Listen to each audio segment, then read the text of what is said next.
Começa agora mais uma edição do podcast mais pesado do planeta, o Wiki Metal, podcast mais longevo que fala sobre música, especialmente o rock e o heavy metal do Brasil. Estou aqui com meus queridos convidados, meu parceiro do crime, Daniel Distler, e convidadas especialíssimas, meninas que fazem parte da editoria do Wiki Metal, meninas que trazem notícias diariamente para todo mundo que acompanha o site.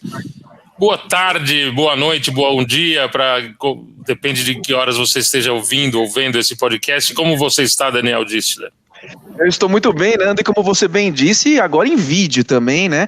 Temos a Nina, a Lari e a Gabi, que já são velhas de guerra aqui do nosso podcast, e uma funcionária nova, né? A Érica, né? Que está começando com a gente, né? Só há 2 anos, né, que não aparece aqui em podcasts.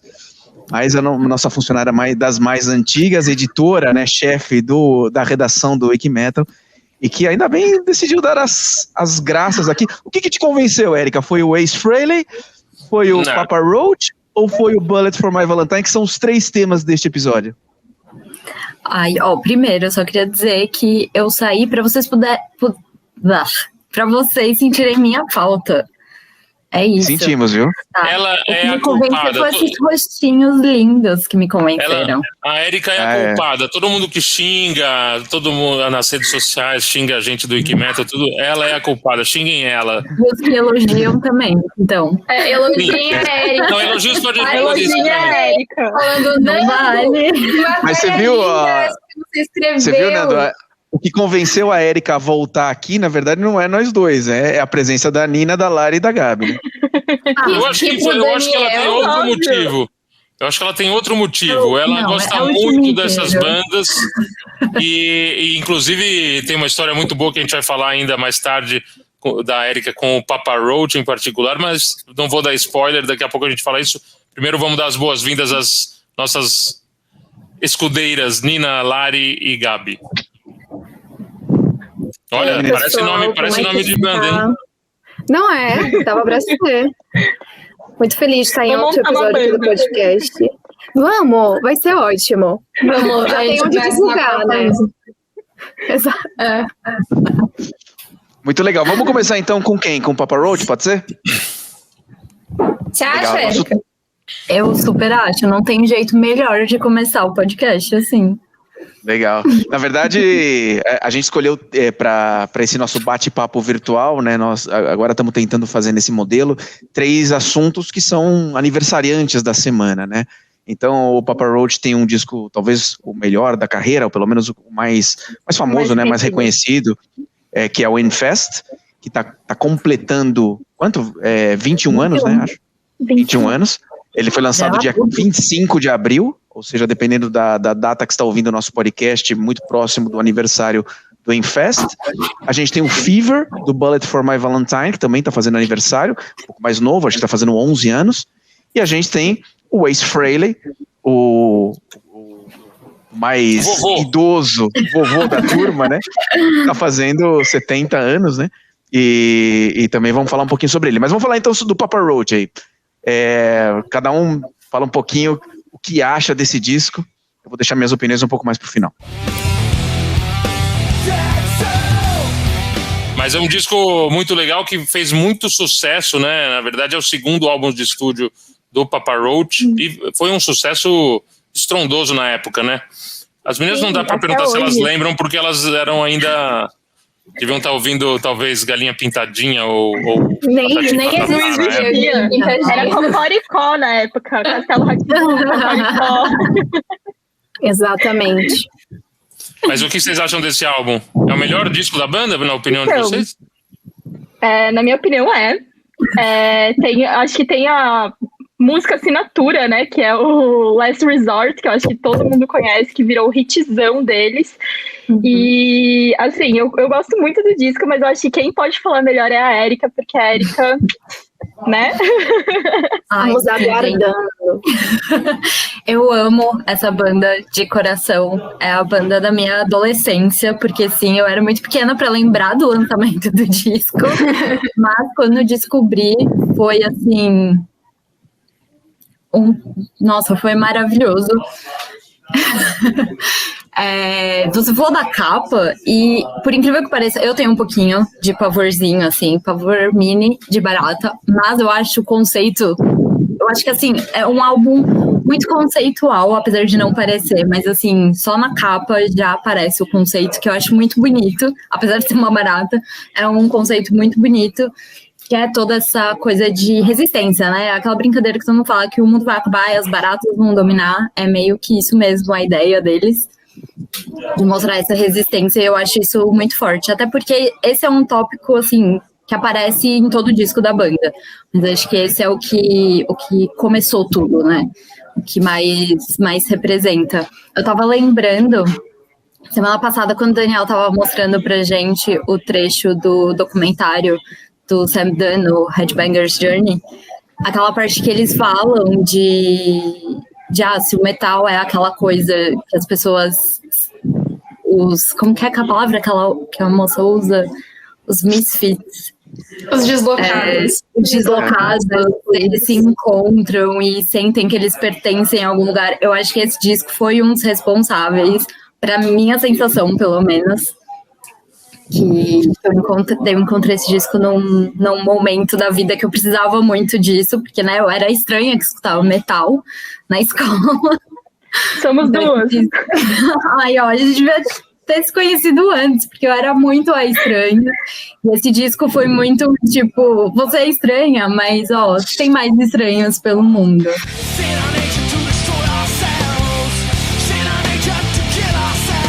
E no ano passado eles fizeram uma live no YouTube, queria que vocês comentassem depois, comemorando 20 anos do Infest, mas antes dos comentários de vocês sobre a live do Papa Roach, queria contar que no último disco que eles lançaram, o Who Do You Trust, antes do lançamento do disco, eles vieram para o Brasil, o Jacob e o baterista, o Tony Palermo, vieram e fizeram um evento muito legal, inclusive que a gente organizou com fãs, não sei se os fãs que estão assistindo aí vão lembrar disso, mas se vocês estiveram lá no evento, vocês com certeza vão lembrar, que foi a audição do disco antes do lançamento na Escola de Música e Tecnologia aqui em São Paulo. A gente tinha 200 fãs lá, loucos, fazendo perguntas para a banda, né, e participaram de um Q&A, ouviram o disco inteiro. A Érica teve a oportunidade de entrevistar a banda pro Wiki Metal, ela estava quase nada nervosa. Eu tentava tranquilizá-la no camarim, mas foi tudo bem. No final aconteceu a entrevista, tá lá disponível no Wikimetal, foi bem legal. E eles são muito gente boa, viu? O Jacob e o Tony.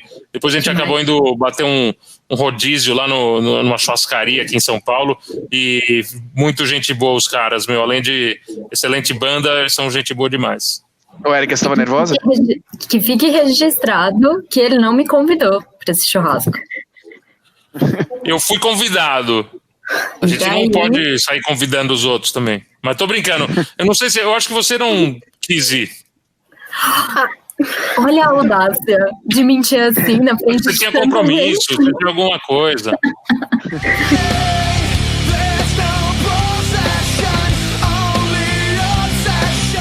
Ninguém lembra direito. Mas, Érica, o que eu lembro é que deu uma confusão com o número de pessoas desse evento, né? Que a gente tinha separado para 200 pessoas e, puta, extrapolou, assim, o número de gente que queria entrar, né? Na época que dava para fazer, que podia fazer aglomeração, a gente tinha esse tipo de problema, né? Agora, infelizmente, eu não queria ter esse tipo de problema, mas foi muito legal, realmente. Antes eles fizeram esse Q&A com a imprensa. E assim, primeiro que eu já tava, tipo, super animada de ouvir o disco antes de sair, foi tipo 2-3 meses antes de sair, então eu já tava full fã já aí, mas entrevistar eles foi surreal, assim, foi o auge da carreira de fã. E de jornalista também, eles são também muito simpáticos, realmente. E é muito legal que eles falam muito de como eles têm várias influências diferentes e assim, desde o punk até o rap e metal. Então é isso que eu acho muito legal da banda, que eles têm todas essas influências, eles não escondem isso desde o primeiro disco. No Infest a gente vê isso bastante, então foi bem legal ver da onde que surge, né, todas essas influências e como eles conseguem misturar todo esse monte de música boa. Então foi bem legal.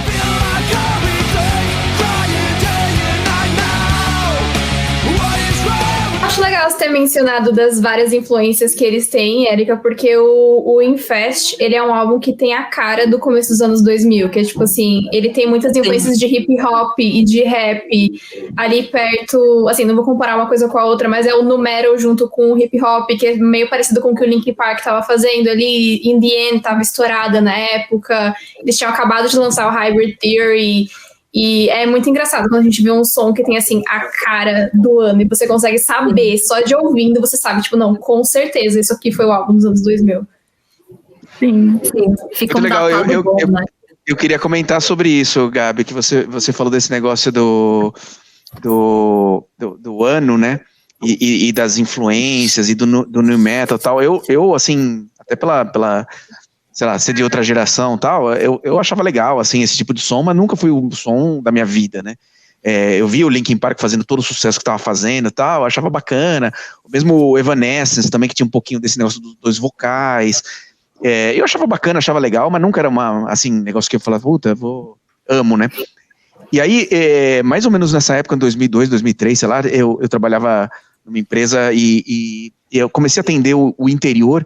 E um vendedor ia junto comigo, ou eu ia com ele, ou ele ia comigo, a gente ia dividir o carro, e a gente ficava, ia para São José do Rio Preto, 3 horas na ida, 3 horas na volta de carro, e ele gostava de metal também, então eu levava umas coisas, ele levava umas coisas, e ele falou assim, vou te mostrar um disco novo, ele mostrou o Infest, né, e eu no começo eu vi que era esse negócio meio no metal, meio rap, assim, falei assim, não é muito a minha praia, mas aí quando entra Last Resort, e tem aquelas guitarras, que é Iron Maiden puro, assim, né, eu falei, mano, eu tenho que ouvir isso direito. Começou. Né?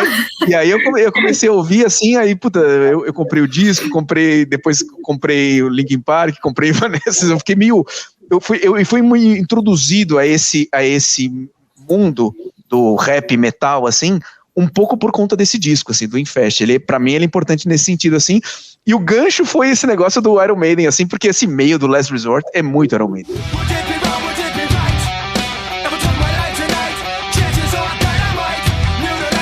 E até eles já comentaram várias vezes sobre isso, porque a comparação é automática, não tem como. Todo mundo que escuta e conhece Iron Maiden de algum jeito compara, não tem como. Eles até comentaram já sobre isso e falaram, tipo, mas é estranho que a gente foi descobrir Iron Maiden só, 4, 5 anos depois do lançamento do disco. Eles nem conheciam Iron Maiden na época. Então é muito engraçado, né, como isso acontece, porque quando é uma referência clássica, né, a gente entende, mas é engraçado como eles nem conheciam. E eu fiz o contrário, eu descobri eles e depois o Iron Maiden, então a gente é o oposto. Legal. Inclusive, a banda tá gravando álbum novo, né? E o Jacob falou que vai ter a primeira balada acústica do Papa Roach nesse novo álbum. Eles já fizeram umas versões acústicas, mas nenhuma música que era originalmente assim, né? E eles só vão lançar quando turnê for uma possibilidade. Então, vai embora, Coronga, pelo amor de Deus. Mas assim, a turnê não é uma possibilidade tão longe pra quem é estadunidense, porque esses dias eu me choquei esse fim de semana, porque eu sigo o Machine Gun Kelly nas redes sociais, e ele postou que ele tava fazendo um show em Jacksonville com a casa lotada, e eu falei assim, meu Deus, gente, as pessoas, elas vão em shows, isso ainda existe. E ele acabou de divulgar uma tour completa nos Estados Unidos, e eu tô assim, mano, os Estados Unidos foi o epicentro da pandemia, e tá todo mundo vacinado, e eles estão com um show de volta. Então, talvez esse álbum do Papa Roach não demore tanto quanto a gente acha que vai demorar. Eu espero. O turnê só não é possível aqui, né? Porque lá fora tem vários festivais. A gente falou de vários semana passada no site. Que Slipknot tá confirmado, Korn tá confirmado, tá todo mundo confirmando vários festivais já. Então, em breve, esse disco. O que ter um presidente não faz.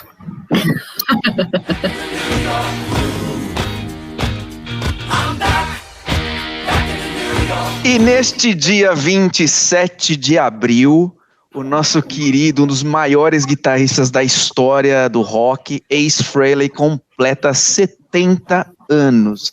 Nando, você lembra de quando ele nasceu, quando ele... Não. Um pouco menos. Peraí, a hora que você falou, Nando, você... Pô, 70 anos, calma aí. Não, mas você lembra dos lançamentos do Kiss dos anos 80. que ainda tínhamos Ace Frehley, quase não, né? Porque, na verdade, a gente meio que descobriu meio que na saída lá no Creatures of the Night, mais ou menos nessa época, 82 e tal, e aí a gente foi vendo a discografia pra trás, né? E aí descobrindo as maravilhas que ele tinha criado pro Kiss nessa década toda, né, Nando? Com certeza, o Kiss com o Ace Frehley é, para mim, sem dúvida, a melhor época da banda. Ele também era um cara muito criativo, ajudava nas composições também, tinha a música dele, cantava bem. Inclusive, quando eles lançaram os discos solo, o melhor disco solo de todos é, sem dúvida, do Ace Frehley, então mostra que, separadamente, ele era um dos mais talentosos ali. Mas ele tinha muitos problemas, né? Ele tinha muitos problemas com álcool e acho que principalmente com álcool mesmo. E isso fez com que o Gene Simmons e o Paul Stanley dessem um pé na bunda dele. E aí, infelizmente, ele não veio para o Brasil em 83, que foi quando a gente começou a ouvir Kiss, né? Então, apesar de ser a turnê do Creatures of the Night, um disco que ele participa, eles já vieram com o Vin Vincent, né, no lugar. Mas o Ace Frehley depois voltou para o Brasil. Eu estava no show na turnê do Psycho Circus. Depois a banda fez uma reunião, né, pro acústico da MTV, se eu não me engano, e aí ele voltou pra banda, o Peter Criss e tudo, mas mesmo, acho que repetiram-se os mesmos problemas, né, ele não tinha disciplina, chegava atrasado, faltava no ensaio, estava sempre doidão, e aí o senhor Gene Simmons e Paul Stanley não dá pra brincar assim, né? E aí os caras deram um outro pé na bunda dele. E é uma pena que o guitarrista atual, o Tommy Thayer, use a maquiagem dele, né? Eu acho que seria muito mais legal se os novos integrantes do Kiss tivessem maquiagens próprias, como aconteceu com o Eric Carr quando entrou, como aconteceu com o Vin Vincent quando entrou, que eles tinham maquiagem, mas criaram um personagem novo, né? Não um cover do Ace Frehley, né? Acho que seria muito mais original do que eles estão fazendo hoje. Mas fica aí a marca do Ace Frehley. Ele tem lançado discos solo muito legais. Ele lançou 2 discos solo recentemente com versões, né? Covers de clássicos do rock. Muitas músicas legais, versões bem produzidas, bem legais. E inclusive tem participação do Paul Stanley. Também vale a pena conferir esses discos solo do Ace Frehley. Inclusive ele falou em uma entrevista, né, que se ele não tivesse todos esses problemas com álcool, depois, né, no período que ele ficou de 96 a 2002, se eu não me engano, ele não teria saído da banda, porque ele queria ter ficado, mas com todos os problemas que ele tinha, ele não ia conseguir ficar, justamente por causa do Paul e do Gene, que já estavam meio de saco cheio dessa coisa que ele tinha com álcool, né. E o Ace, ele era uma mente, ele é uma mente muito, muito criativa mesmo, porque foi ele que fez o primeiro protótipo do logo do Kiss, né? Então foi ele que fez o Kiss mesmo, as letras do Kiss. O legal foi que ele não parou, né? Ele, com todos esses problemas aí e dificuldades, ele continuou tocando e continuou fazendo shows. E a gente teve a oportunidade de ver ele tocando ao vivo em São Paulo recentemente, se eu não me engano, que faz uns 2, 3 anos. Ele veio com a banda solo dele, toca um Kiss. E ele tem a pegada do Ace. Ele não é mais aquele um virtuoso na guitarra, mas ele tem um jeito de pegar na guitarra que você fala, é o Ace Frehley. O Nando falou, quando a gente tava falando de Papa Roach, de ter medo de capa de álbum. Eu não tenho medo da capa do Infest. Inclusive, acho até muito triste que a Baratinha esteja morta lá, com um alfinete nela. Acho tristíssimo. Mas eu tenho medo da capa do Psycho Circles, do Kiss. Porque tem palhaço. Porque eu tenho medo de palhaço. Então, assim, apesar de adorar o álbum, eu tenho medo. Mas uma coisa curiosa é que eu acho a risada do Ace a coisa mais maravilhosa do mundo. E ela é perfeita pra qualquer palhaço, né? Então tem uma incoerência do meu medo, porque a risada dele é muito contagiante.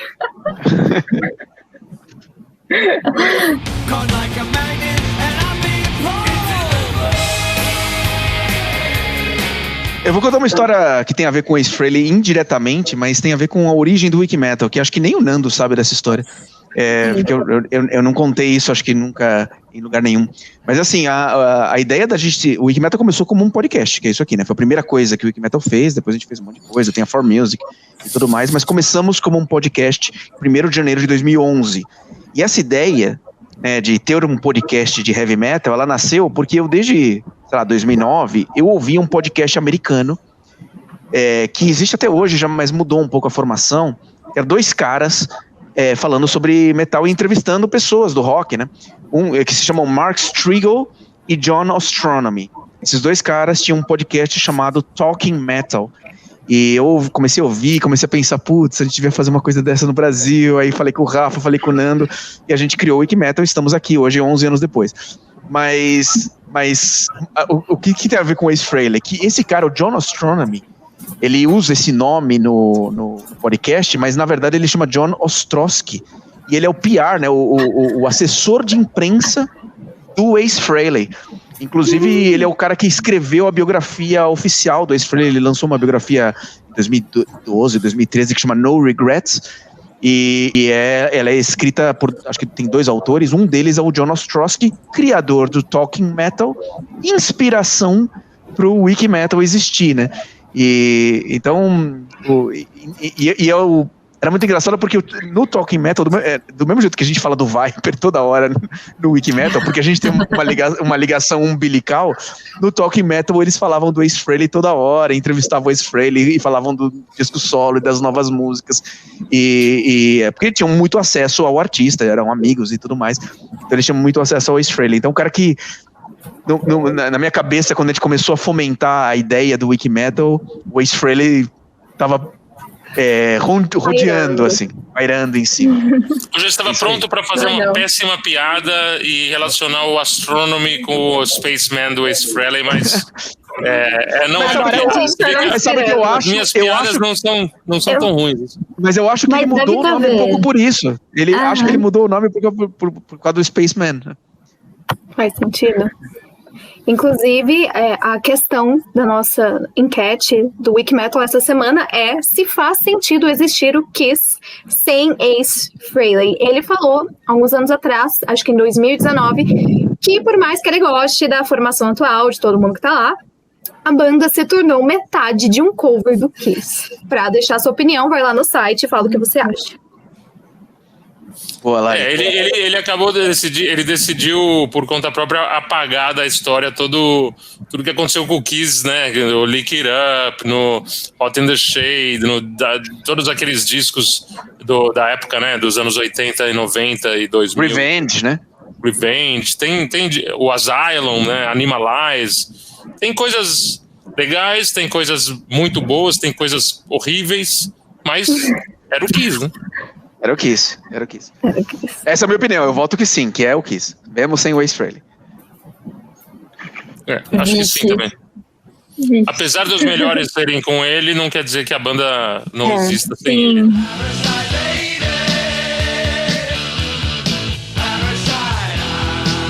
Sim. Eu acho que eu fico no meio, tipo, faz sentido, mas assim, parou de fazer sentido faz tempo. Eu acho que assim, na minha opinião, eu acho que é o que o Nando falou. Faz sentido, mas eles deveriam pelo menos mudar o personagem de colocar uma outra maquiagem para diferenciar, porque o Spaceman é associado ao Ace Frehley, não tem jeito. Então, é isso. Eu acho que, eu também tô no meio termo, mas eu gosto, eu sou fã de Kiss, então, pra mim... Eu confesso... E aí fica a questão, né? Opa, perdão, Lara. Pode falar, bem.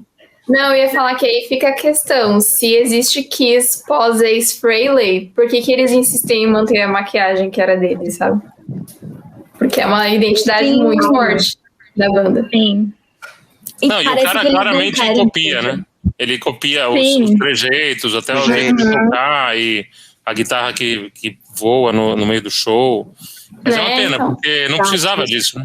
Não precisava. É por isso que causa toda essa polêmica, né, em cima disso, que o Ace Frehley não gosta disso, ele já deixou bem claro, então causa umas faíscas. Que a sensação quando você vai num show do Kiss e vê os 4 fantasiados não, mas maquiados com aquelas maquiagens que a gente assistiu, né, nos vídeos desde criança, você fala, nossa, o Ace e o Peter Criss, mas não são realmente, nesse sentido, é metade de um cover do Kiss, não a metade do Paul Stanley e Gene Simmons, né, a outra metade. Sim. Mas acho que era meio objetivo, né? Até o Guns N' Roses, quando o Easy saiu, eles contrataram um cara super parecido, que tinha que usar as roupas parecidas, com o mesmo cabelo. Então, acho que era objetivo. É que eu acho que fica, como toda banda boa, fica uma briga de ego, né? Porque o cara saiu, você sente falta dele, você sabe que ele era, tipo, um dos pilares da banda, mas você não quer falar isso para as pessoas, você não quer mostrar que a banda parou de existir depois dele. Então você meio que tenta substituir, mas assim, a real é que ninguém é substituível, ainda mais o Ace Frehley, né? Então, aí você escolhe o pior caminho, que é colocar um cover do Ace Frehley na sua banda, pra ver se as pessoas não percebem que ele não tá lá. Olha, mas eu confesso que... O novo guitarrista do Judas, né? Ih, perdão. O guitarrista do Judas parece... O Rich Faulkner parece um pouco o KK, né? Total. Sim, isso mas assim, muito. Não dá pra reclamar porque eles deram a chance pro cara voltar e ele pisou na bola. Mas é porque tem muito histórico, né? A gente sabe, acho que nem de metade, porque assim, até 2 anos atrás, eles ainda estavam revirando o baú de histórias ruins, um acusando o outro de 1000 coisas. Então, acho que é muita coisa pra ser esquecido. Mas o Ace Frehley falou que talvez, se tivesse oportunidade, voltaria para fazer a The End Road Tour, eu acho. Road Tour, eu acho, né? Então...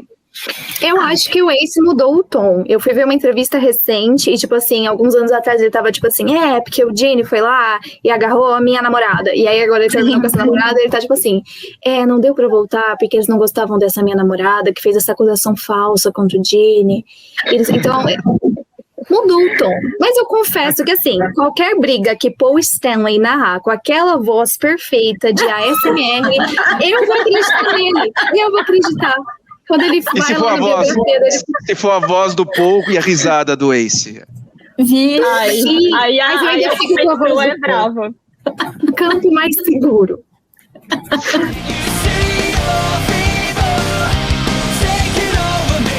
E para terminar o nosso podcast, nós temos o terceiro tema. Para terminar não, porque depois tem as dicas que a gente sempre dá, mas o terceiro tema é um outro álbum que também está fazendo aniversário essa semana. É o Fever, do Bullet for My Valentine. Eu vou confessar que não é um disco que eu tinha no meu radar, assim, como não é uma das minhas bandas favoritas, não tinha ouvido muito esse disco, e ouvi essa semana bastante, porque a gente tinha combinado que a gente ia falar sobre ele, e eu gostei muito do disco, achei muito legal. Acho que ele tem um começo muito forte, que é aquela Your Betrayal e a música Fever. Depois, acho que todas as que vêm vindo na sequência são muito boas, e chega no auge. Claro que eu vou, sabe, o cara só enxerga uma coisa, né? Então a única coisa que eu enxergo é Iron Maiden, né? Então, Pleasure and Pain é uma música que tem as guitarras do Iron Maiden de novo. É igualzinho que o Infest fez, o Papa Roach fez com o Infest, o Bullet fez com Fever. Vou tocar um trechinho aqui pra vocês verem que eu não tô mentindo. Iron Maiden na veia.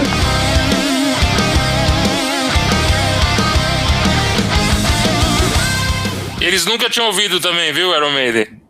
Pronto. Então, eu acho engraçado como que cada um enxerga a influência que quer.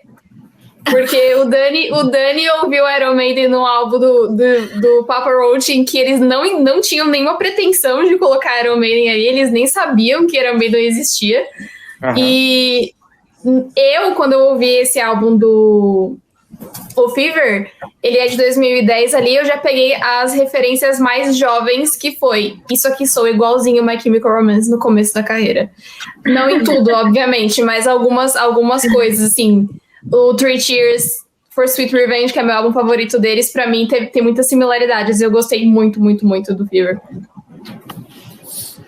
Uma banda que tem a nossa idade, né, Gabi? De 1998. Então, quando Ace tava lá no drama com o Kiss, no ápice, Bullet for My Valentine nascendo. Uma banda muito legal do país de Gales, né? Um lugar que não é tão assim tradicional em fornecer bandas para o mundo. Eu tive oportunidade de entrevistar o Michael Page, Michael Page, não sei como é que fala o apelido dele. A gente é brasileira, Page. Page ou Page, mas eles estavam nos Estados Unidos fazendo show no Irving Plaza e aí eu tive a oportunidade de ir lá entrevistar pessoalmente e eles fizeram um showzaço, a casa lotada. Teve uma abertura de uma banda bem legal chamada Tooth Grinder e foi bem legal esse show. Inclusive, eu nunca tinha visto eles ao vivo e fiquei impressionado assim, com a banda. Eles ao vivo realmente impressionaram, assim, o público cantando muito. Eles é uma banda que, apesar de ser do País de Gales, começou fazendo mais sucesso nos Estados Unidos do que na própria Inglaterra, né?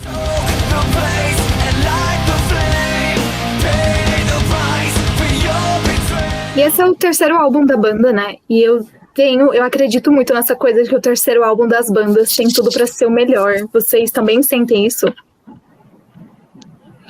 Eu acho que depende do artista. Eu nunca tinha parado pra pensar nisso, mas... Eu também não, mas eu não sei se esse seria o melhor. Eu também não sei. Eu gosto muito... É que eu gosto bastante de Bullet for My Valentine, né? Então... É difícil, mas eu acho que o terceiro álbum é quando a banda tá muito mais confortável e, tipo, começa a mostrar realmente as garras, sabe?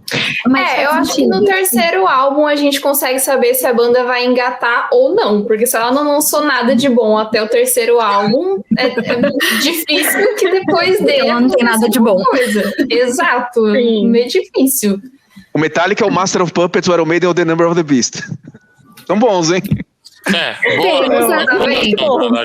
Argumentos.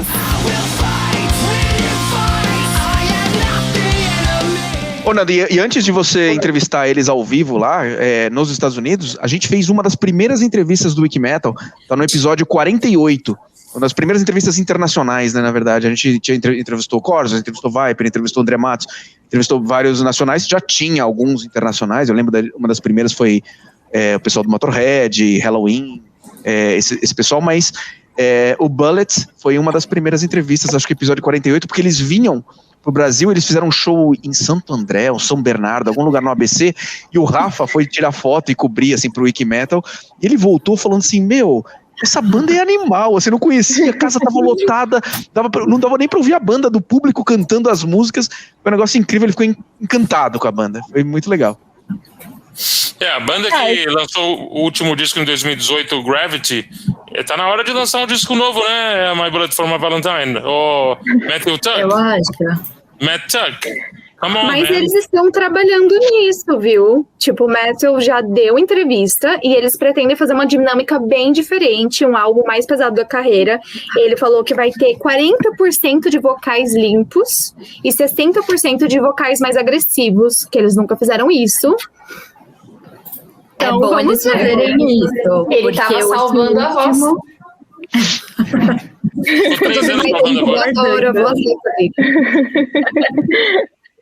Não, eu lembro que eu vi... Desculpa. Pode falar. Não, pode falar. Não, eu lembro que eu conheci o My Bullet for My Valentine quando eu fui no Maximus, acho que foi em 2016, e aí eu achei uma banda muito legal, assim, mas eu confesso que eu ainda não parei pra ouvir direito, mas eu gosto bastante, eu gostei do que eu ouvi, eu gostei bastante do som. Gente, eu perdi o show no Maximus por causa do trem, era feriado, o trem tava passando tipo... Crazy Train, né? Que eu precisava de um Crazy Train pra chegar lá, mas não deu, eram muitas baldeações, e aí o Maximus tinha uma entrada muito longe dos palcos, que foi traumático pra mim, porque eu pensei, tô entrando, vou conseguir pegar. Não, fui cantando a música e correndo no caminho, aí peguei algumas músicas, foi muito esquisito, o pessoal tava na rodinha, eu tava tentando não ser atingida, foi esquisito, mas a minha sorte é que eles têm uma ótima relação com o público brasileiro, né, um pessoal bem fiel, então ainda estou aguardando a minha oportunidade pra cantar, sabe, as minhas favoritas ao vivo.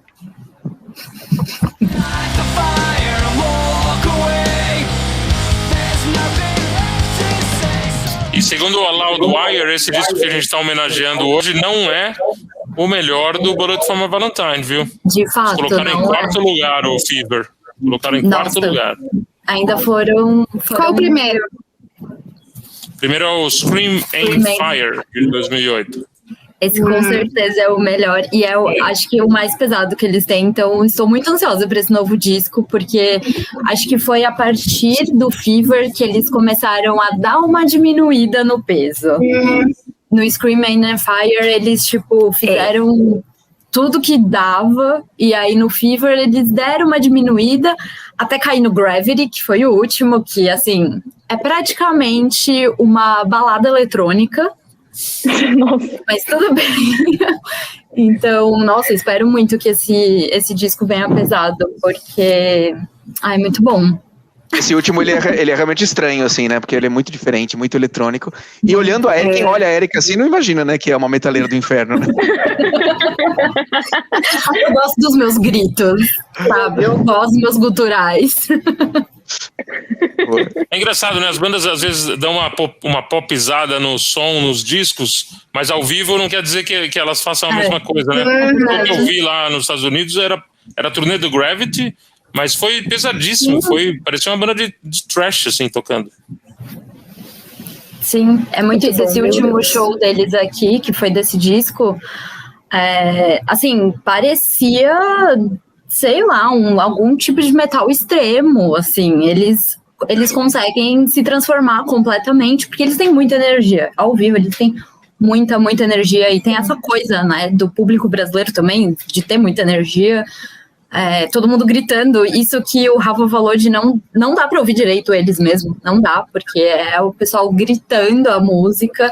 Eu, uma delas, porque eu saí sem voz desse show, acho que foi um dos únicos que eu saí realmente sem voz, porque, nossa, é uma energia, assim, completamente diferente.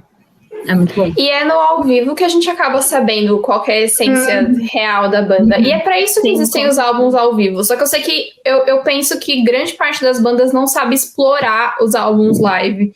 Porque, por exemplo, eu acho muito útil você ter um álbum ao vivo numa situação dessas, em que, por exemplo, o áudio original é uma coisa e no live você sente que é uma coisa completamente diferente. Então seria muito interessante você ter esse álbum ao vivo pra dar esse contraste e tal. E algumas bandas, elas pegam mais ou menos o mesmo álbum de estúdio e jogam pro live, e aí você tem 2 álbuns iguais pra ouvir ao mesmo tempo. É verdade.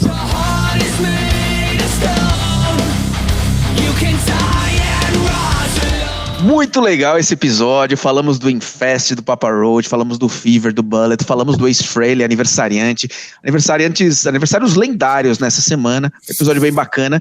E para terminar, vamos fazer o que a gente tem feito sempre, que é dar 1 ou 2 dicas para os nossos Wikibrothers. Quem tem dica bacana para trazer nesse episódio pode falar. Eu tenho uma dica, que é o Alan T lançou um novo videoclipe, uma nova música que chama Granted, que tá disponível em todas as plataformas digitais e no YouTube deles, então corre lá pra conferir que tá da hora.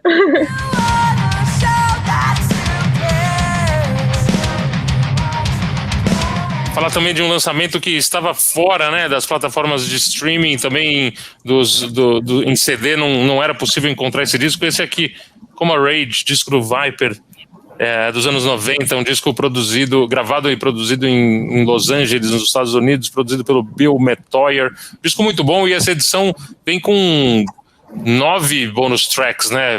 Várias demos aí da época. Tem uma música desse disco, apesar desse disco ser um disco talvez o mais punk rock, mais pesado do Viper, tem um monte de música bem pesada. Eu gosto da última música desse disco, que é uma composição de Pete Passarello chamada Keep the Words. Fica aqui a dica, Viper, Coma Rage.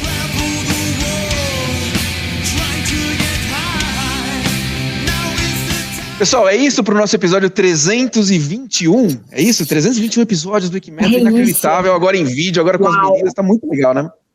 Esse episódio que é aquele que eu chamo de 3, 2, 1. Ah, meu Deus.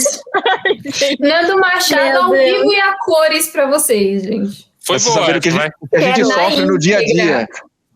Na íntegra. Muito bom, Nando, parabéns.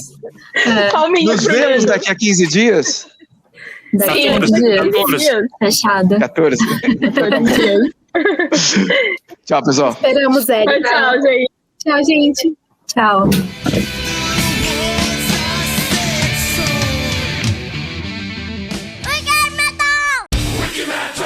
Wiki Metal! Nando Machado. Ai, Eu vou dar um zoom aí no ano.